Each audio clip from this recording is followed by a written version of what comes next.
안녕하세요. 이 시간 우리 에레미야 함께 공부하도록 하겠습니다.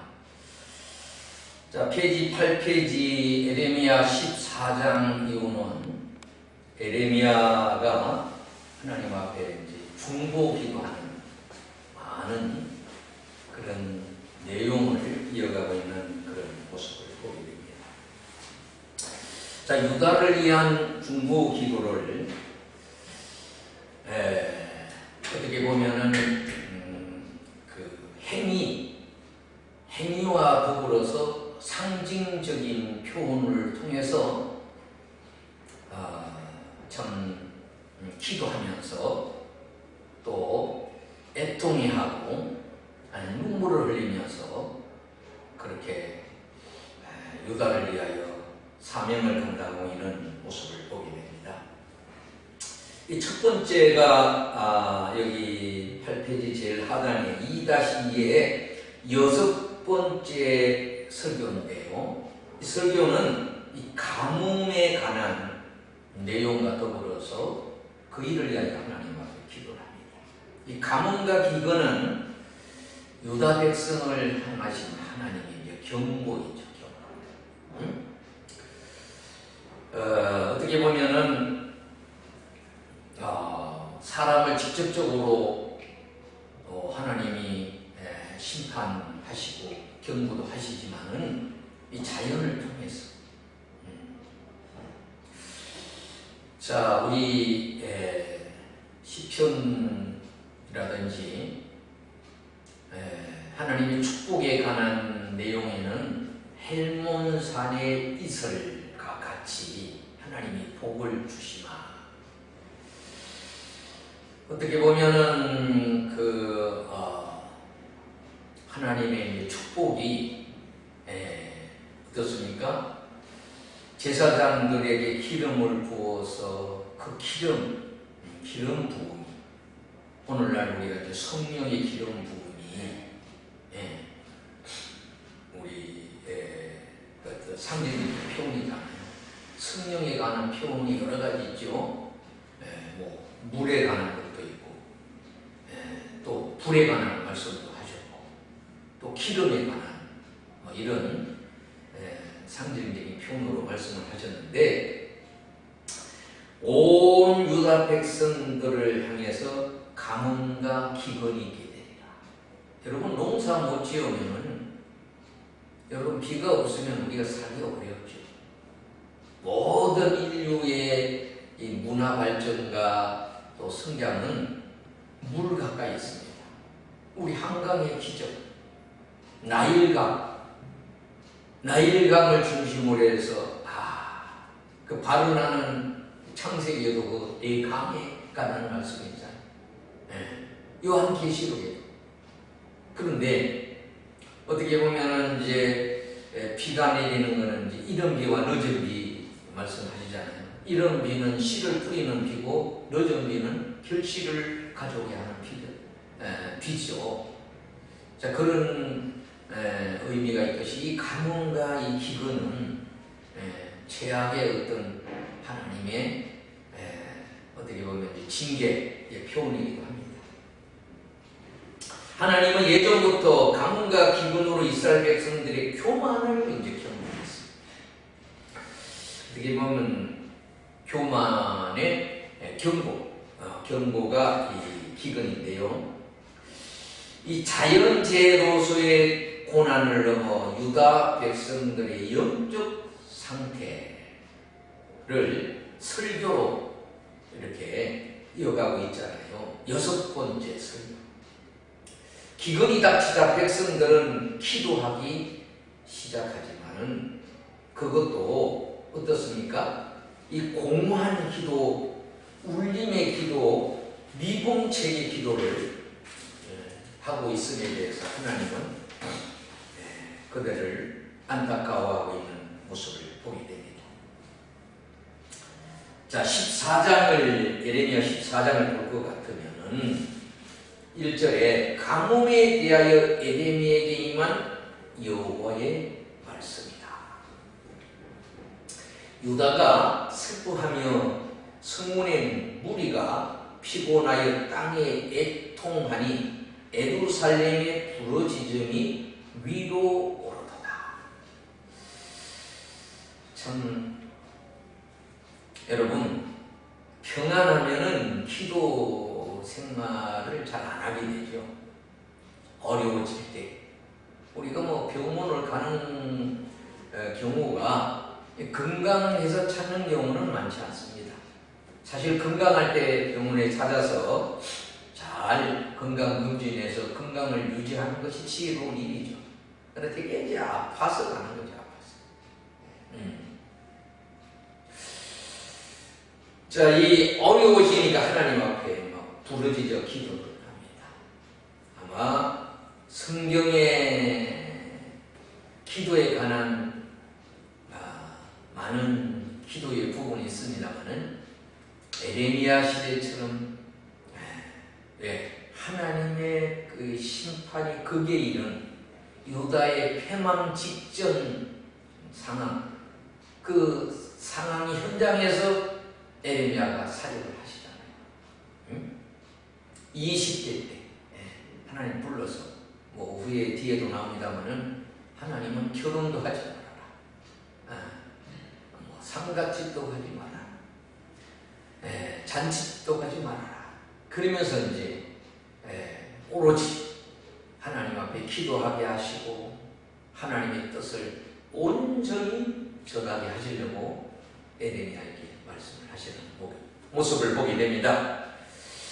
기인들은 자기 사환들을 보내어 물을 얻으려 하였으나 그들이 우물에 갔어도 물을 얻지 못했고 빈 곳으로 돌아오니 부끄럽고 근심하여 그들의 머리를 가리며 땅에 비가 없어 지면이 갈라지니 밭가는 자가 부끄러워서 그의 머리를 가리는도다.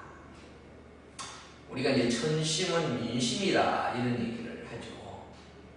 그 백성들의 그 민심이 천심과 연결되어 있는데 어떻습니까? 하나님이 도와줘야 되거든요. 하늘에서 비가 내려주는 거죠. 뭐 인간이 요새는 인공비도 만듭니다만은 그 많은 경비가 들죠. 자, 그래서 이 가뭄이 닥치면은 예외가 없이 백성이나 기인들이나 심지어 선지자조차도 기근으로 고통을 당하고 아파하며 물이 없으면 모든 사람에게 어려움이 있습니다. 자, 15절에 그래서 그 전에 보면은 1차 기도에 대한 하나님의 이제 1차 기도는 7절에 가뭄을 위한 예레미야의 기도가 나옵니다. 여호와여, 우리가 우리의 죄악에 우리에게 대하여 정언할지라도 주는 주의 이름을 위하여 일하소서. 우리의 타락함이 많습니다. 우리가 주께 범죄했습니다. 주여. 여러분, 이게 폭력배들의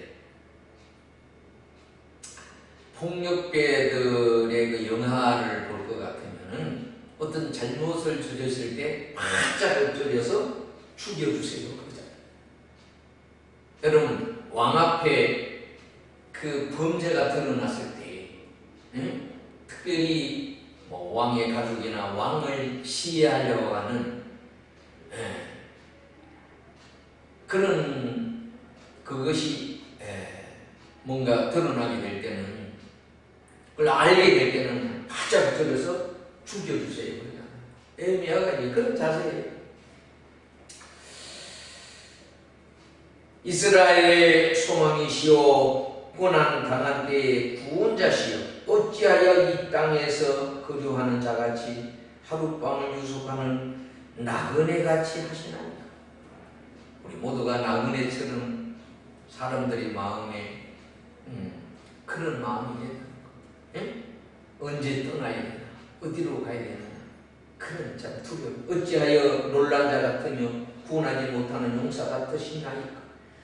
여호와의 주는 그래도 우리 가운데 계시고 우리는 주의 이름으로 일컬음을 받는 자이오니 우리를 버리지 마옵소서. 하나님 앞에 그렇게 이제 백성들의 중지를 모아서 기도를 하죠. 우리가 이제 중보 기도가 스스로 제목을 잡고 기도도 하지만은 백성들의 그 어떤 요구, 기도 제목을 따라 그리 중보 기도를 하시잖아요. 그랬더니만은 하나님이 응답을 해주셨어요. 1차적으로 여호와께서 이 백성에 대하여 이와 같이 말씀하시되 그들이 어그러진 길을 사랑하여 그들의 발을 멈추지 아니하므로 여호와께서 그들을 받지 아니하고 이제 그들의 죄를 기억하시고 그 죄를 바라시리라 하시면서 여호와께서 이르시되 너는 이 백성을 위하여 복을 구하지를 말아라. 이미 이 복을 줄 복이 없다는 거죠. 매밖에 없다. 그래서 내가 그것을 받지 아니할 뿐만 아니라 칼과 기근과 전염병으로 그들을 멸하리라. 참 전쟁이죠, 전쟁. 그리고 자연의 재난과 또 그로 인하여 이 전염병, 질병.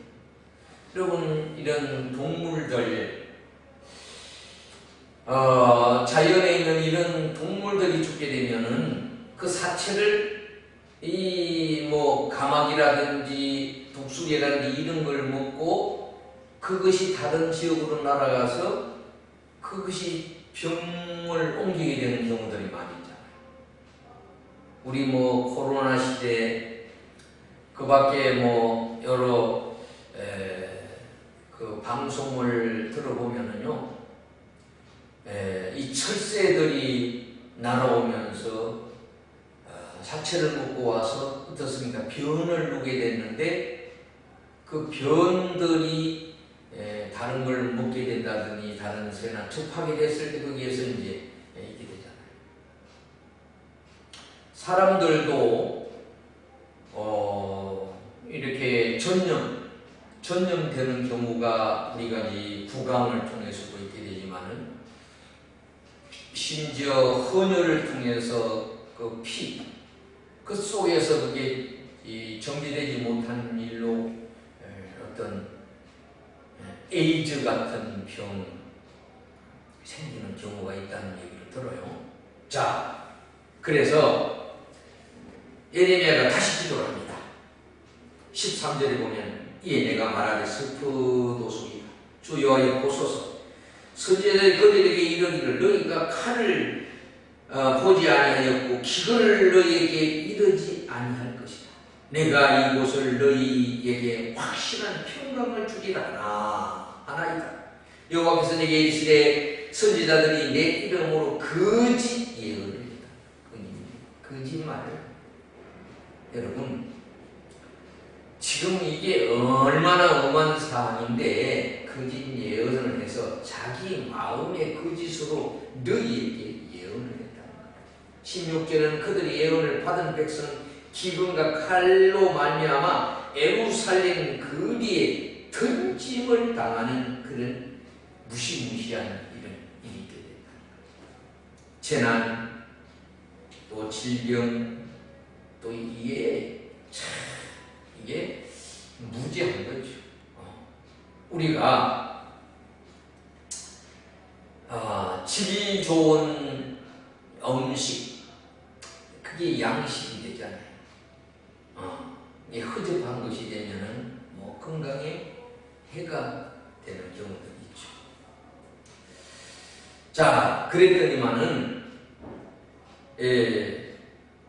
자, 그래도 이 하나님이 그렇게 한데도 하나님이 참 진노하시니까 3차 기도를 또 합니다.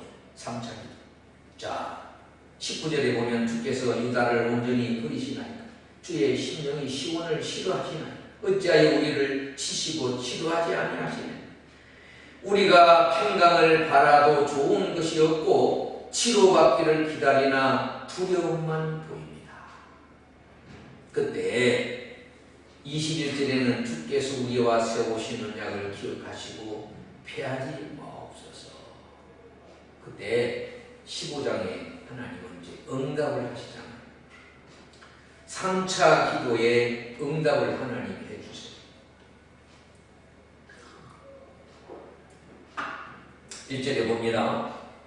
여호와께서 내게 이르시되 모세와 사무엘이 내 앞에 섰다 할지라도 내 마음이 이 백성을 항할 수가 없다. 그들을 내 앞에서 쫓아내 보내라. 3절에는 내가 그들을 4가지로 벌을 하겠다. 4가지. 죽이는 칼, 찢는 개, 멸하는 공중의 새, 땅의 짐승이다.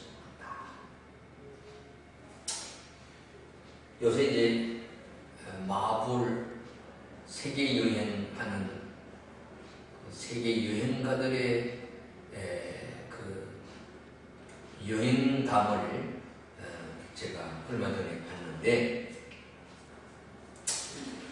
그 호주에 있는 호주라든지 아프리카나 그런 데에 이 공원, 동물의 공원, 실제로요, 막 호랑이 있고, 막 악어가 있고, 막 곰이 있고 하는 그런 지역에 숙소를 이렇게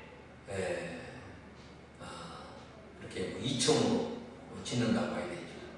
지어서 그걸 다 보는 거예요. 아침에 일어나니까 주로 이제 동물들이 이 밤에 활동하는 동물들이 많잖아요.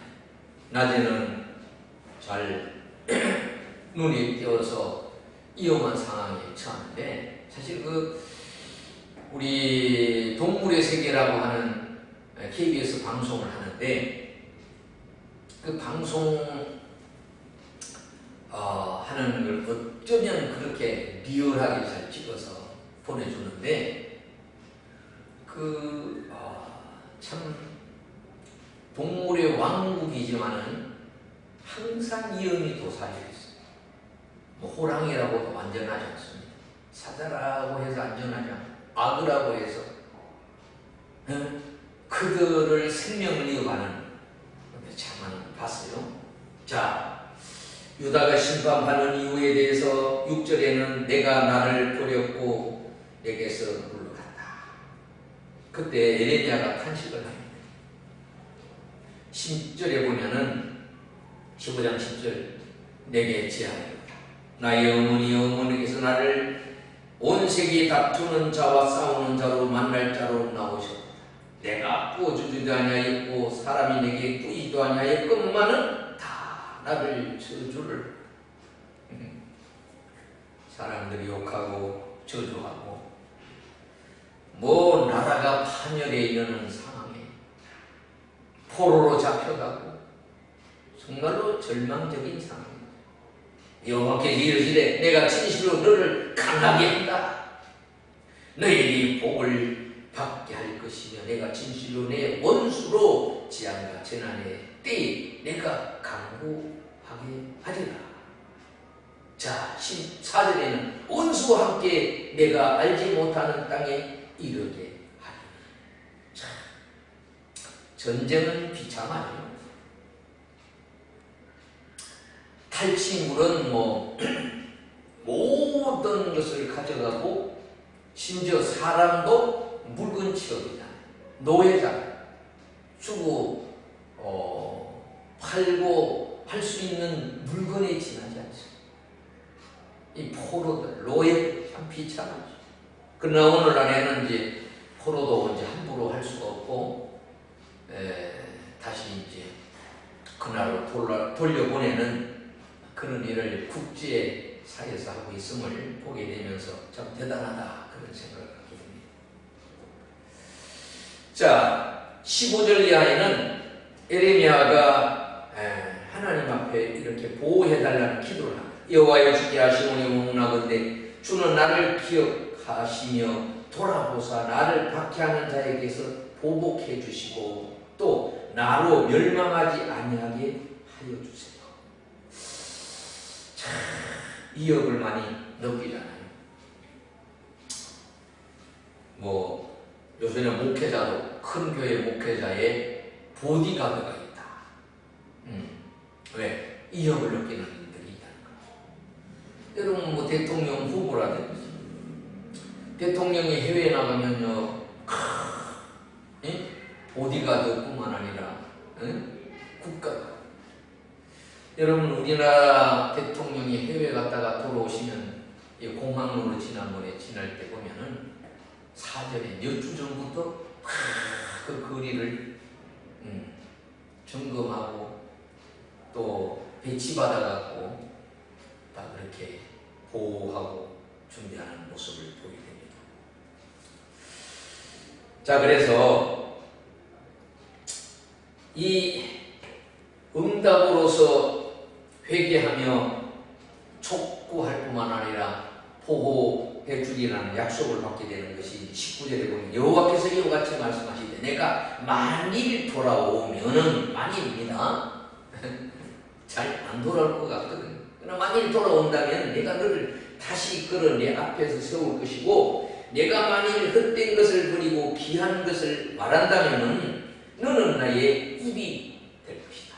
그들은 내게로 돌아오려니와 너는 그들에게로 돌아가지 마라. 내가 너로 이 백성 앞에 견고한 놋 성벽이 되게 하리니 놋이 굉장히 이제 강하고 이 놋성, 놋뱀 이게 성경에 아주 의미를 갖고 있습니다만은 그들이 너를 실지라도 이기지 못할 것은 내가 너와 함께하여 너를 구하여 건지니라 여호와의 말씀입니다. 내가 너를 악한 자의 손에서 건지며 무서운 자의 손에서 구원하리라. 자, 하나님이 예레미야를 이렇게 약속하시고 보호해 주시고 지켜주시듯이 우리도 그렇게 하는 거예요. 하나님의 영광을 위하여 하나님의 뜻을 따라 우리가 삶을 살아갈 때 하나님은 그렇게 주신다고 하는 겁니다. 믿으시기 바랍니다. 자, 7째 설교가 있습니다. 이 설교는 이제 독구해야 될 것에 대해서 말씀해요. 그게 이제 3가지 얘기하시잖아요. 결혼을 하지 말아라. 상가도 가지 말아라. 또 혼례가 싫어지는 곳에 가지 말아라. 여러분 이제 지도자가 되면은 이 3가지는 어떻게 보면 좀 필수적이잖아요. 가정을 이루어야 되잖아요. 저도 한때는 이제 독신주의였어요. 독신주의를 살려고 했는데 하나님 앞에 이제 헌신의 소명을 받고 나니까 결혼을 꼭 해야 된다. 가정을 이루어야 목회를 제대로 할 수가 있다. 그래서 이제 그때부터 이제 결혼할 생각을 갖고 어떻게 결혼할까 이렇게 고민을 했던 때가 있습니다.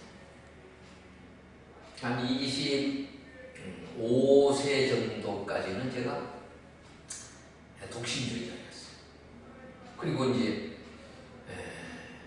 소명을 받고 나서는 이제 결혼하려고 하는데 이 지도자 특별히 그 민족의 존경을 받는 이런 대선지자가 이 3가지가 필수적이거든요.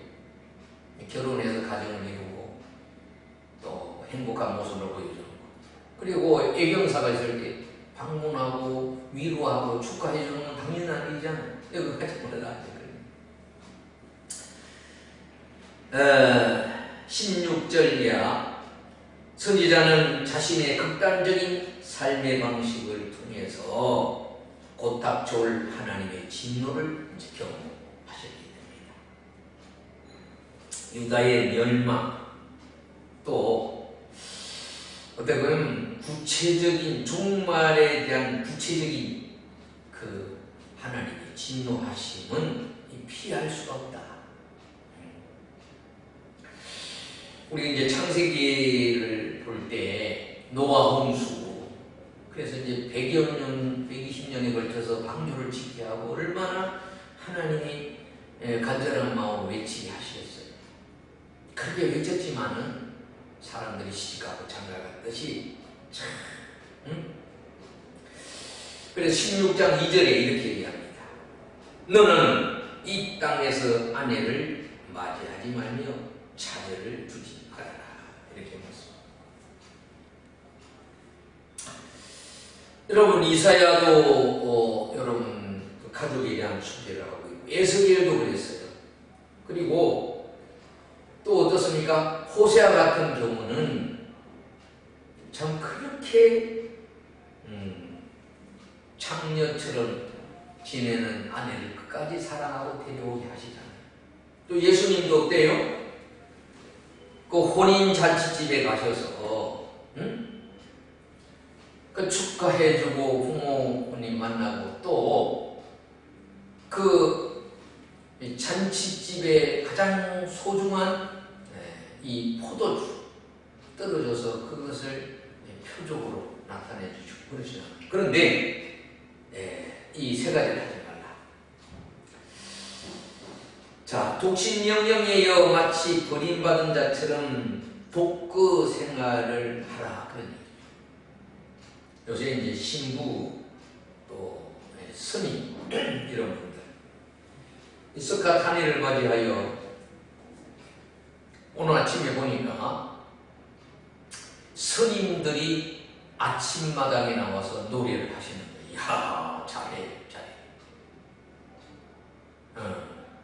그런데 제가 이제 그분들을 보면서 이게 신부나 스님들은 이게 독신으로 지내게 되잖아요. 참 그들을 생각해 보면은 한편은 좀 대단하다. 제가 이제 향목을 할 때 스님도 만나고 신부도 만나고 그랬어요. 그 예비군들을 이제 교육시키는 그런 일을 제가 52사에서 향목을 했는데 그분들 이제 만나보면 이제 그랬죠. 이야, 참 부럽습니다.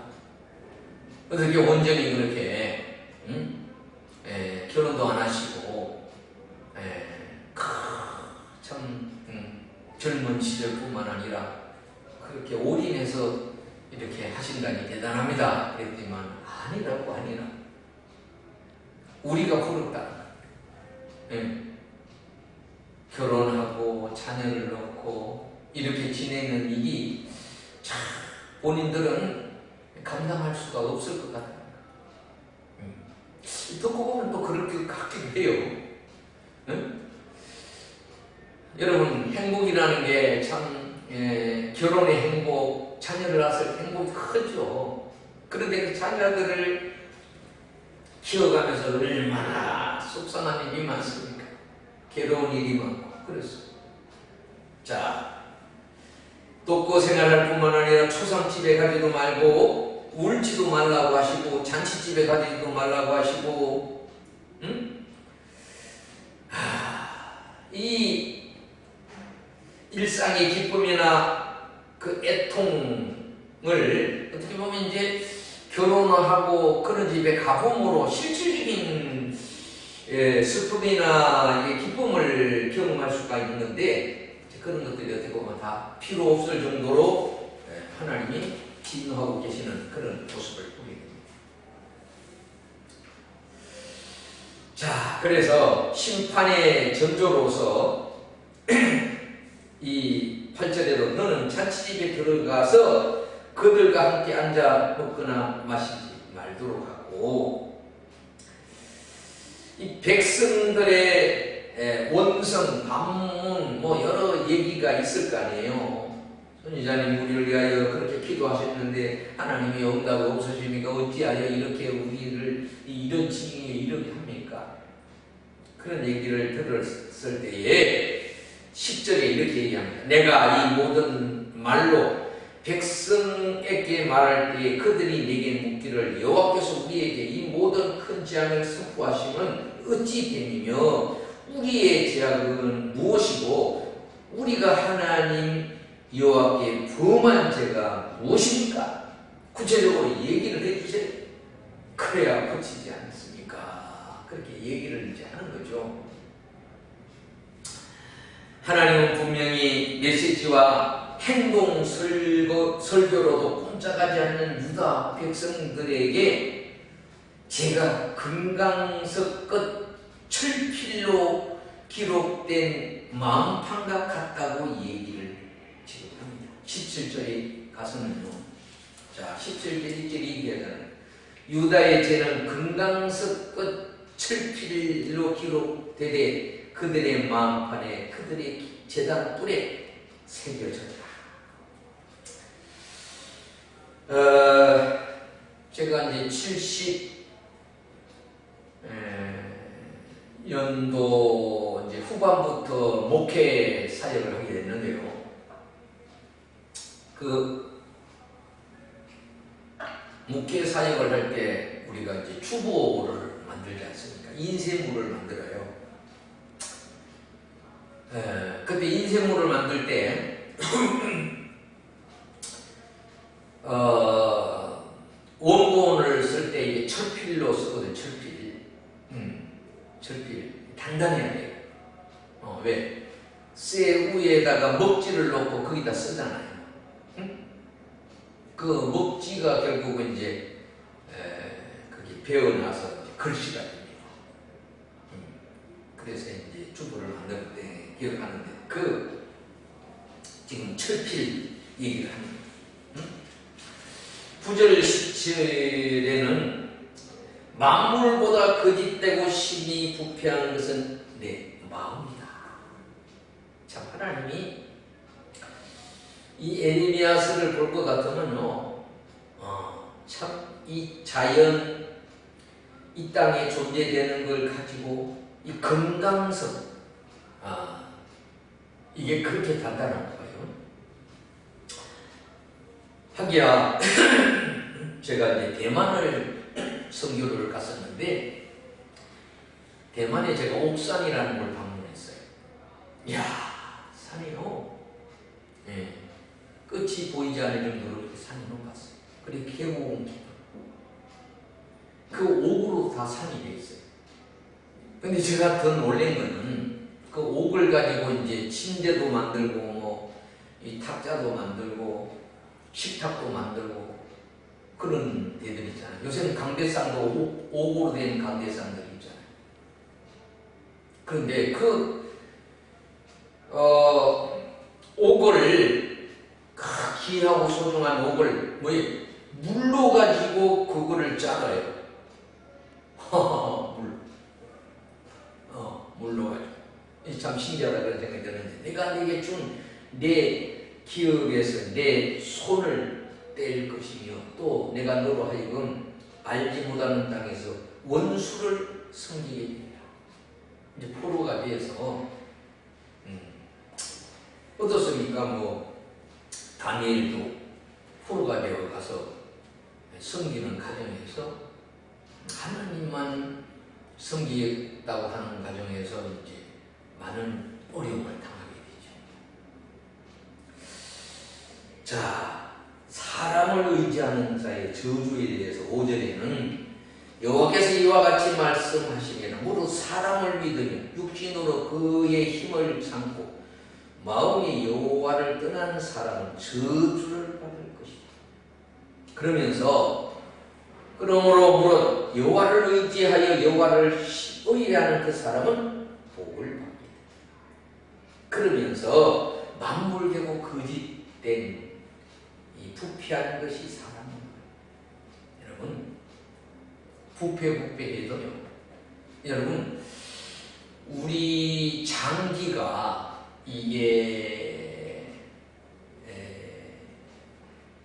사람이 생명이 끊어지면요, 이 장기가 부패가 되잖아요. 이 장기부터 제일 끊어야 돼요. 또 우리가 뭐 닭을, 뭐 소라든지 돼지를 동물을 잡을 때 어떻게 장기부터 먼저 바로 부패 생명이 끊어지면 부패되기 때문에 그 부분을 긁어내서 특별히 생선 같은 경우 그렇게 우리가 해서 이제 먹게 되잖아요. 자, 그래서 이 하나님이 심판 예언을 이렇게 참 예를 들어서 심지어 행동으로 보여주면서 말씀을 하시는 가운데 이제 8번째 설교를 하게 하시는 것.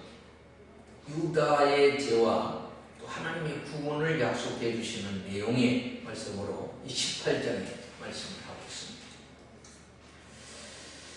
자, 1절에서 20장까지는 유다의 생사하복이 하나님 손에 있다는 걸 다시 한번 일깨워주는 거예요. 이게 이제 중요한 부분이 선지자를 통하여 우리에게 말씀하시는 말씀은 생사하복이 하나님께 있다는 걸 깨닫게 해주는 거거든요. 그걸 깨달아야 되거든요.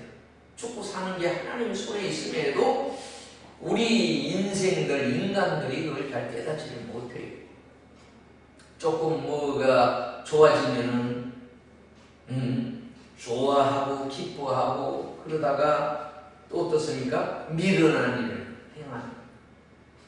호주머니에 돈이 좀 생기면은 술 먹고 방탕한 일에 빠져. 네. 그래서요, 어떻게 보면 평생 열심히 일하면서 일에 보람을 가지고 또 수입을 가지고 가족을 먹여 살리고 이웃에게 봉사하고 환원하고 이런 행복, 이게 큰 행복이에요. 하나님 사랑하고 이웃을 내 몸까지 사랑하면서 베풀며 사는 게 어떻게 보면 인생의 행복, 어떻게 원리죠. 행복을. 자, 18장을 한번 볼 것 같으면은, 자, 선지자를 통하여 이 토기에 관련된 것을 통하여 깨어진 온기를 말씀을 하시면서 실제적인 하나님과 인간관계, 깨어진 관계를 말씀해 주고 있는 거예요.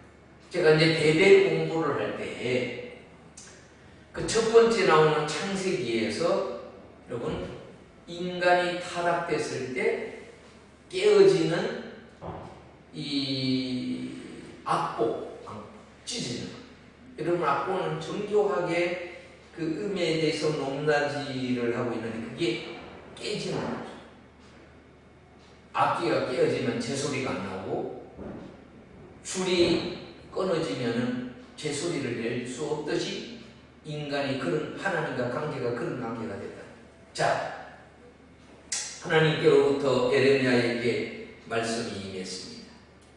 너는 일어나 토기장의 집으로 내려가 보아라. 내려갔어요.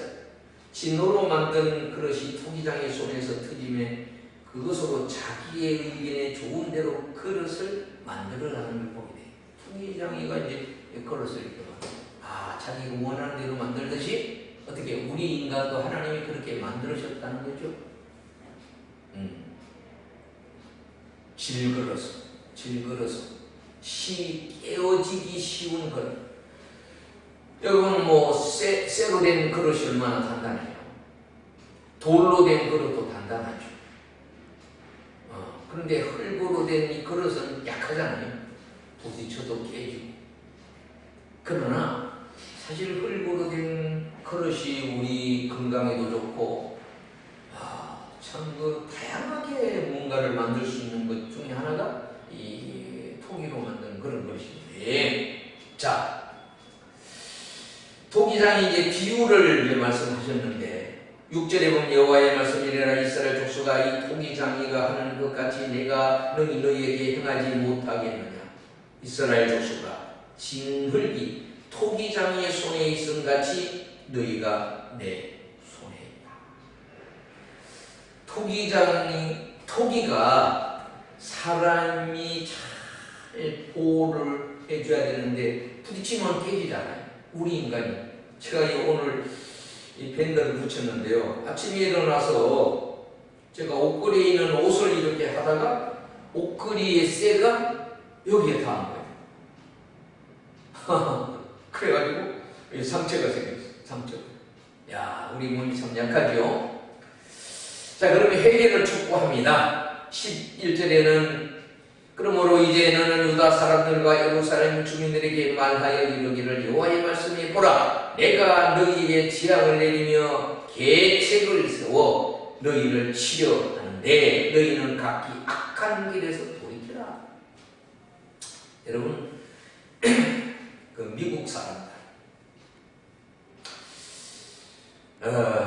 한국 사람들은 전쟁을 할 때 보면 예고를 해요. 언제 전쟁을 하겠다. 네? 준비를 하라는, 얻어 터질 준비를 하라. 전쟁을 아니고 전쟁한다는 게 참 묘하죠. 우리가 일반적으로 그래서 이제 스포츠가 어떻게 보면 이제 싸움의 하나의 그 진정한 모습이 뭔가를 스포츠를 통해서 우리가 보여주잖아요. 사전에 어떤 종목, 어떻게 규칙을 다 정해서 규칙에 위반하면은 그게 패하게 됩니다. 근데 사실은 전쟁은요, 경고는 그렇게 하더라도 무자비하잖아요. 모든 걸 죽여요. 너를 죽여야 내가 사는 거니까. 이 전쟁은 일어나서는 안 되는 일이죠. 근데 전쟁이 얼마나 많이 일어나는가.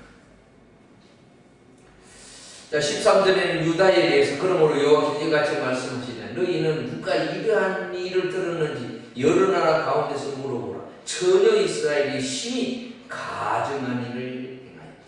전혀 이스라엘. 정결한 이스라엘. 여러분, 처녀 총각 중에 우리가 이제 정결을 얘기하면 되게 이제 그 여성들의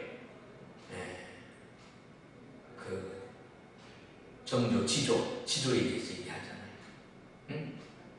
어떻게 보면 남성은 여러 여성을 데리고 살기도 하고 이렇게 하지만은 여성들은 참 자기 순교를 잘 지켜야 됩니다. 순교라는 모습처럼 이스라엘이 그렇게 되어야 되는데 그렇지 못한 상태에 있다고 합니다.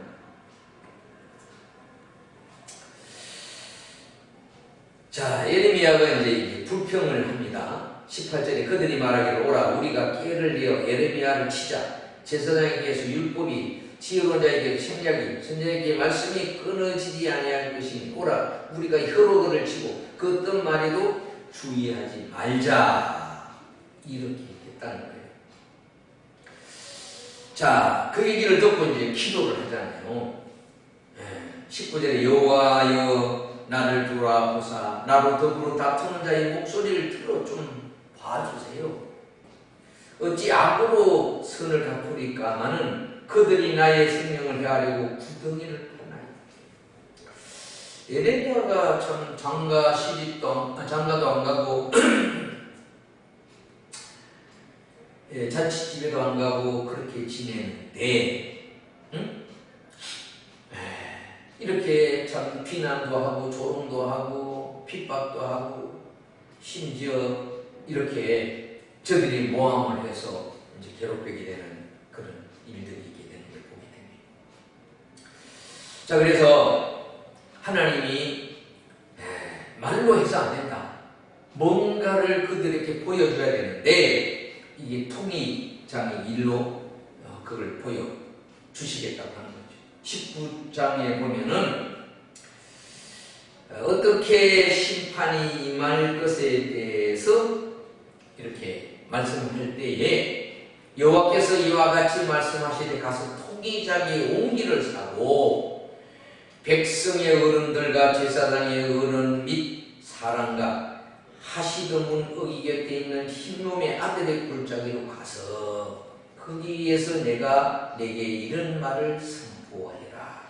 이 흰놈의 골짜기가 중요한 골짜기인데 이 흰놈의 골짜기는 장례를 치르는 그런 골짜기입니다.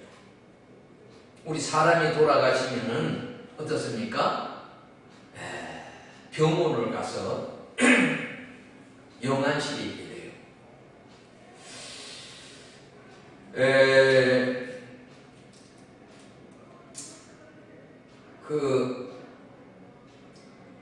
유럽에 다녀오신 분 얘기는 우리나라하고 대조적이다.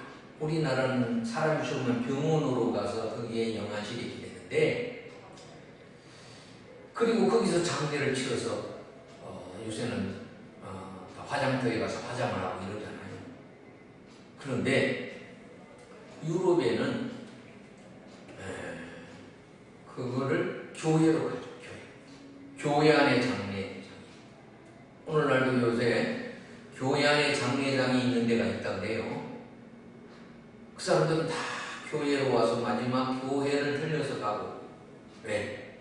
하나님 나라를 가기 위하여 교회에서 인사하고. 이 교회가 하나님의 집이잖아요. 하나님의 나라가 임하는 곳이에요. 그래서 그곳에서 마지막 이렇게 한다고 해요. 참 그게 의미가 있고 좋지 않나 그런 생각이 들어요. 자, 백성의 어른들과 제사장의 어른 및 사람과 흰농의 골짜기로 가서 거기에서 이제 선포를 하게 하는데, 말하자면 이제 그 장례가 이루어지는 계곡이 여기 흰놈의 골짜기예요.